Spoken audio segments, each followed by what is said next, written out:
What's up, everyone? I hope you're having a good one out there. We're looking at the Lilliput Q7 Pro. This is a 7-inch field monitor. It's a pack full of a lot of options and features like waveforms, vector scope, custom 3D LUTs. You can load your own 3D LUTs into here.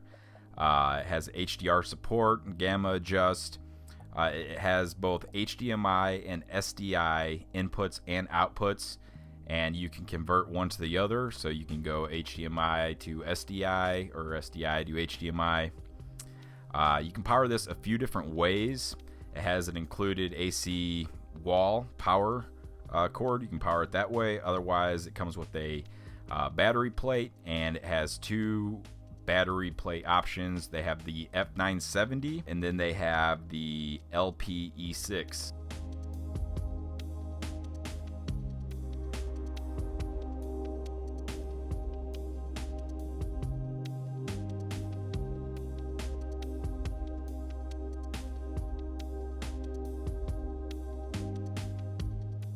So the monitor has a metal frame. It encloses the 7-inch IPS display. It's 1920 by 1200 full HD display, 1000:1 contrast ratio, 500 nits. And just for comparison, I put my other 7-inch monitor, which is 700 nits, so you can see the brightness comparison between the 500 and 700 nits.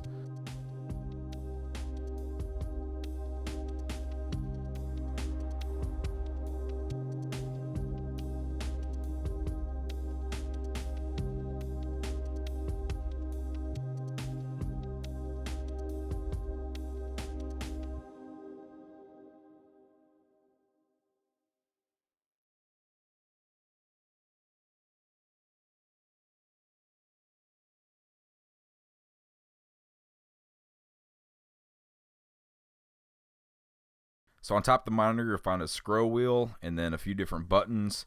The scroll wheel is used to, you press it in and it will go into the menu, but it also doubles as scrolling through the menus, and it works as a volume.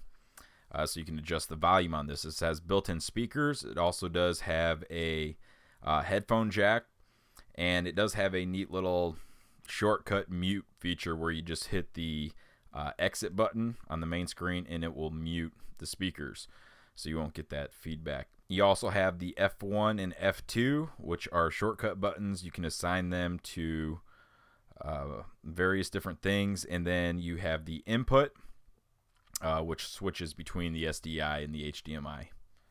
On the side of the monitor, you have a designated on-off button, and then 3 of the 4 sides you have a 1/4-20 mount.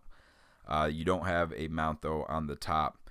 Let's go over some of the pros and the cons. The first pro I'll say is that there's no lag. Well, if there is lag, it's very, very small.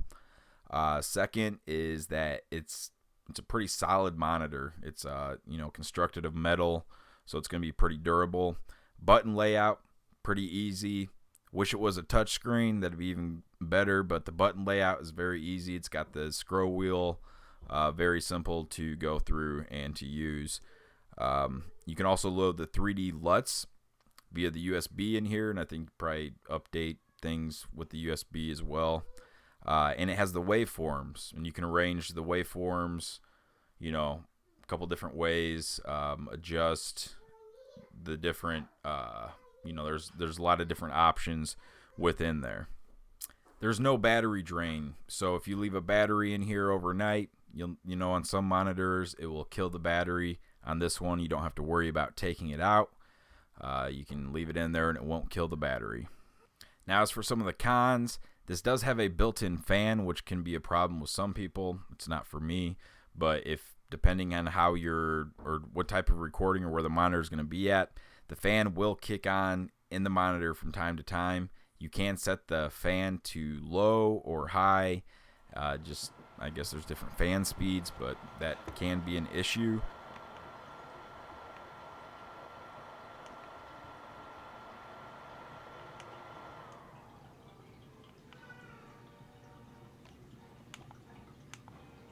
Second con, and I'm not sure if this can be fixed with a update, is that the shortcut buttons cannot be set to zoom.